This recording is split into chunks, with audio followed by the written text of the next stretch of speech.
Malaysianews.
The war in the Pacific began in December 1941 when Japanese bombers attacked the American Navy at Pearl Harbor and the island base at Singapore.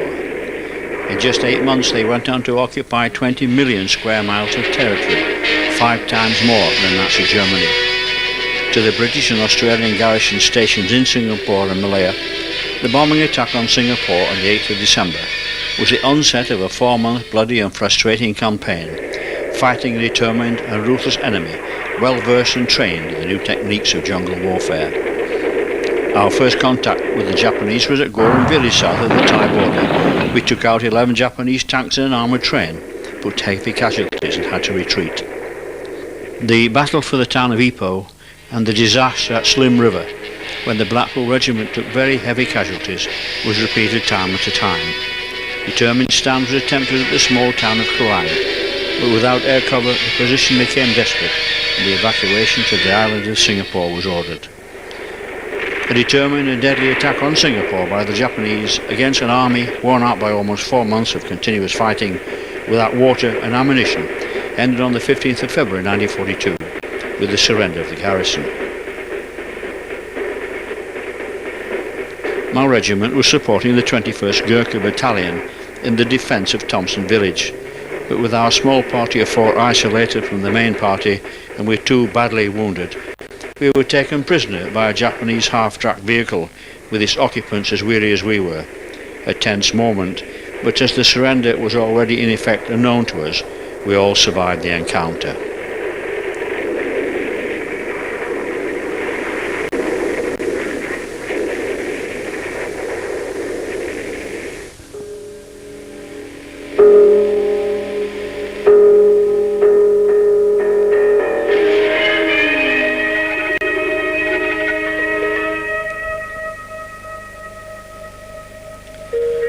Sometime after the surrender, a new Japanese commandant took over the POW camps. His name was General Shimpai. We were told that he had ordered that every man must sign a parole document, which would bind them not to make any attempt to escape. If we did not sign, we would be subjected to measures of severity. The square at Seralang was bounded on each side by 2 barrack blocks and a monsoon drain. In peacetime the whole area had been the home of the Gordon Highlanders, roughly 800 strong. Into the square and surrounding buildings were crammed more than 17,000 men. An area was cleared in the concrete square to dig latrines. Other areas were set aside for the sick. There was only 1 water tap. Everyone worked in relays, digging like mad into the concrete. Queues of men formed to use the latrines. Somehow fires were lit, food organised such as it was, and the meagre ration of water boiled and issued. Conditions becoming impossible. The urine and excreta pits were constantly filling. Flies were everywhere. Dysentery and contagious diseases were increasing. Finally, Lieutenant Colonel Holmes, the senior British officer, signed under duress on behalf of us all. The Japanese officer, General Shimpai, was shot by a firing squad after a war crimes trial.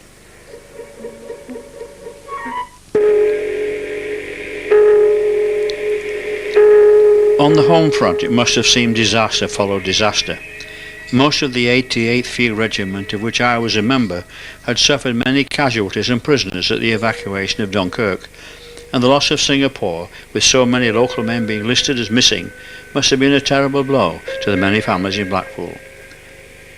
It was almost 3 years before my family knew if I was still alive.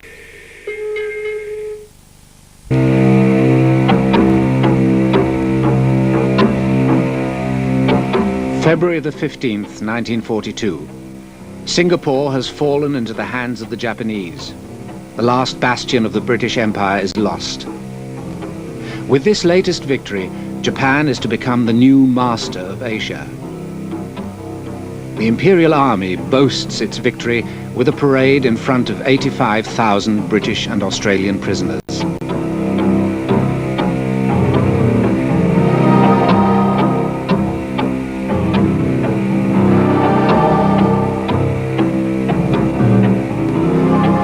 Most of these men will be forced to build a railway line 2,000 kilometers further north, deep in the Thai jungle. Working alongside a huge group of 250,000 Asian laborers, they will begin to live an incredible secret story, the name of which has become infamous. The journey from Singapore to the remote area in northwest Thailand, where the railway was to be built, took 5 days in searing tropical heat and with little food or water, and the appalling conditions took a heavy toll of men already weakened by starvation and thirst. These cattle trucks were our transport, with no sanitary or sleeping arrangements and with only room to stand. The strategic role of the railway line was to convey troops for the continuing thrust by the Japanese into Asia. It was necessary to rely on a network of existing railway lines, and this last section of 400 kilometres would link them all, allowing access to India and the capitals of Southeast Asia. In June 1942, the Japanese Imperial Headquarters directed its army to build a single-line metre-gauge railway 414 kilometres long from Thailand to Burma. The railway was to carry 3,000 tonnes a day from the railhead through the 3 Pagoda Pass on the Thai-Burma border to the Burma Railway at Moulmein. The work was to be completed in 14 months, or by the end of 1943 at the latest. 55 camps were established along the line, and we eventually landed at camp number 139, Keelung, Tonchang, after a grueling march through dense jungle along the banks of the River Kwai. The work consisted originally of tree felling, surveying, camp building and generally clearing the jungle. The tools were primitive, and the work in searing tropical sun was the end for many. Deaths became commonplace. Screaming Japanese and Korean guards forced sick and dying men out to work on the railway. These shots of the original bridge over the River Kwai, which was a frail and dangerous affair. Away from the large camps, with the only access to the more remote jungle camps by the river, we lived for weeks on a daily ration of rice and a little salt. The rice was often covered in maggots or impregnated with sulphur. Vegetables and other perishables were invariably rotten. The food was insufficient to maintain health, and we were attacked by malaria, dysentery, dengue fever, lice, and the varied effects of malnutrition, beriberi and pellagra. The Japanese had little consideration for the sick and the dying, and as the railway fell behind in its construction, men who were often too ill to even walk were carried out to work for many hours in the baking heat of the Thai sun. The periodical epidemics of dysentery and later cholera were difficult to control because of the primitive sanitary conditions, and death to many was a welcome release from the disgusting squalor of our existence. To those of us who worked on the construction of the bridge at Whampoa and the railway line on either side, the nightmare lasted for many months. Constructed entirely of timbers taken from the forest, the work was hard and often dangerous. With little knowledge of the felling of heavy timbers, casualties were the order of the day, and many appalling injuries were caused by falling trees. Seeing again these images of the line after so many years is disturbing. I actually worked on this part of the bridge, and I remember when a train came over, we had to climb down over the side until it went past. Similarly, in later months when air attacks occurred, we had no way of retreat, and many were killed by Allied aircraft.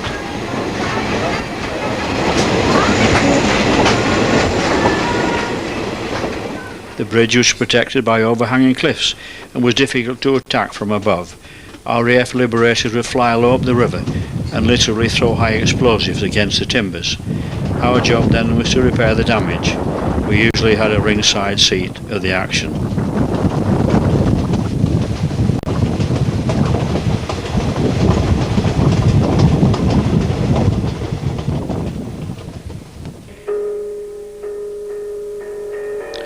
Ronald Searle, who went on after the war to create the Girls and Trians, was himself a prisoner of war, and his drawings of life under the Japanese were some of the few images to come out of the camps, and were a visual reminder of the conditions.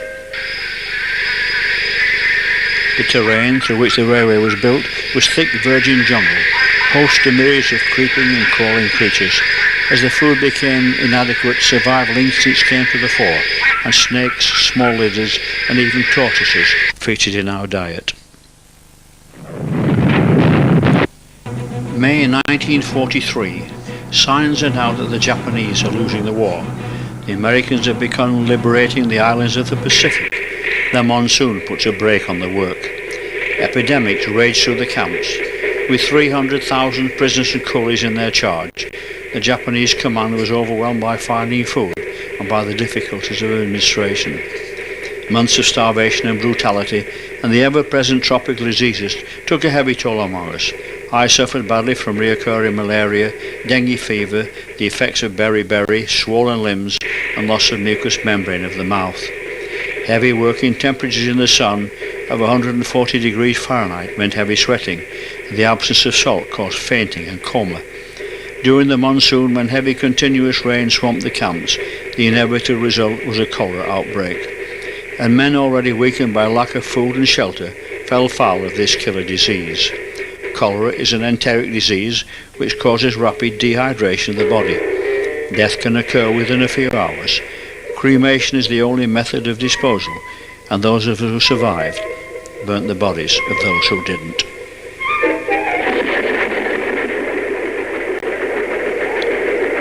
Despite the attempts by the Japanese army, the line never achieved its objective. Sabotage by the prisoners whenever possible, and poor materials and equipment enabled the railway to carry only a fraction of its intended capacity. From November 1944, British and American aircraft bombarded the line. Many of the targets were close to POW working sites, and in one raid 93 Allied prisoners were killed and over 300 wounded. Little was known of the location of POW camps, and the almost continuous raids took a heavy toll both of the Japanese and the POWs.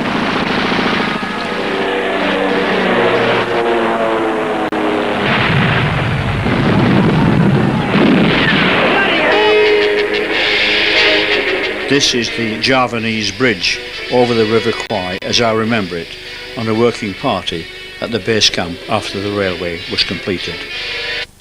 Appeared over Hiroshima.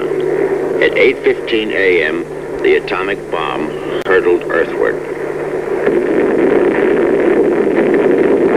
As he watched the rising mushroom cloud, Tibbet's co-pilot whispered, "My God, what have we done?"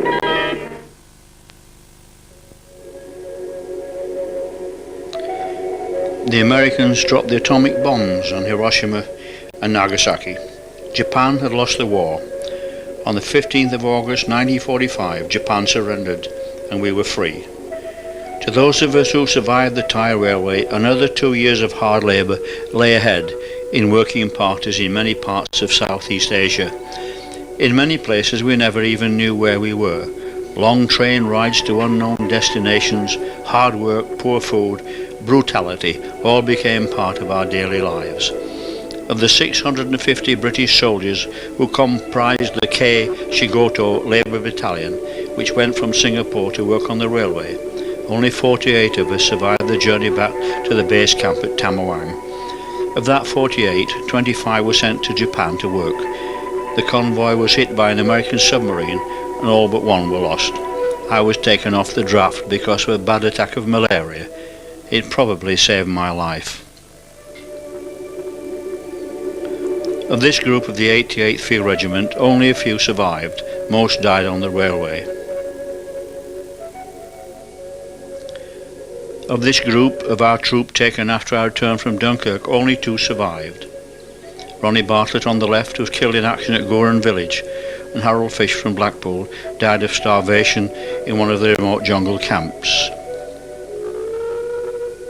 Len Lee, also from Blackpool, survived and was in Nagasaki when the atomic bomb was dropped.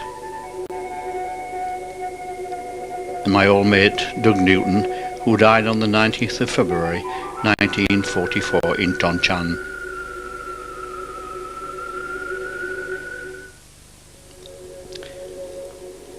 Many who died or were incarcerated in the hellhole of Tonchan Camp number 139 were recorded in this book, The Nominal Japanese Roll of Prisoners, which came into my possession for a few days.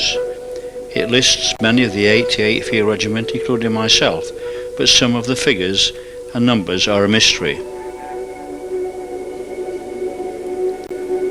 Some of the jungle camps above and below Tonchan are listed on this page: Tarso and Kamburi, Taravan. George Bryce, a great friend, a teacher of handicapped adults, and who spoke fluent German.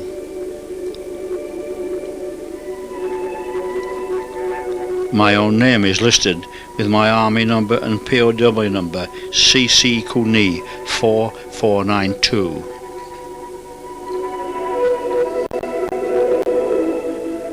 From Dunkirk to the end of the railway, Chuck Hewitt and I were inseparable. He died somewhere on the way to Japan, sunk by an American submarine.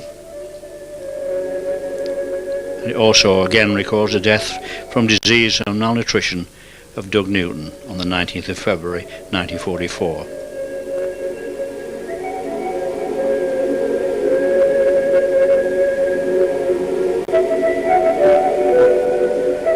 I understand that this book has now been given to the Imperial War Museum. Watching the train on this section of the line, it seems so long ago, but the memories of those awful times are still vivid in my mind, particularly of the many friends who did not return. They didn't die from bullets or some valiant action on the battlefield, but from sheer brutality and intolerance. The hatred the Japanese felt for us was the product of a militaristic regime. In all the nearly 4 years I was a prisoner, never did I see any act of kindness or consideration from any Japanese. They were cruel, sadistic and intolerant of anything European. Of the 90,000 British Australian troops captured at Singapore, over 30,000 did not survive the brutality and starvation. Gunzo or Sergeant Koapa, known as Dr. Death, was sentenced to 10 years imprisonment. And the Mad Mongrel, Japanese, was sentenced to death by hanging for his inhuman treatment of prisoners working on the railway. Lieutenant Usuki, commandant of Konyu 2 camp, known as the Konyu Kid, he was sentenced to death by hanging. He was quoted as saying, "You must be prepared to work, you must eat less, you must be prepared to die."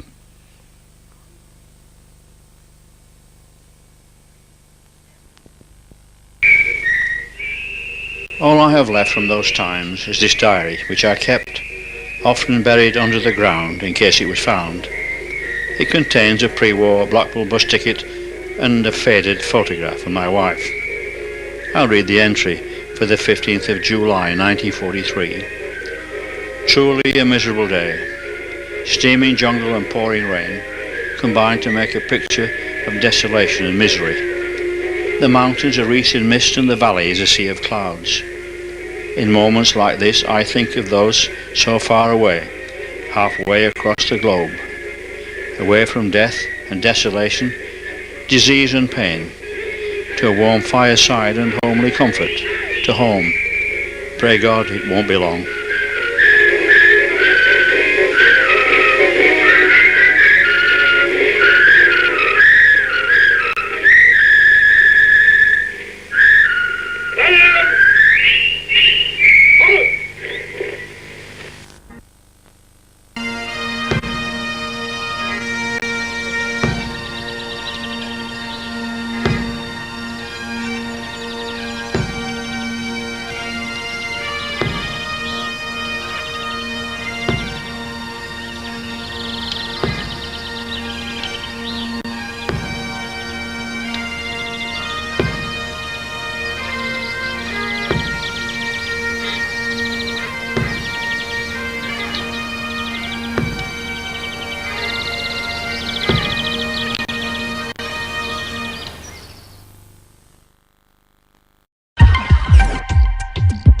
Malaysianews.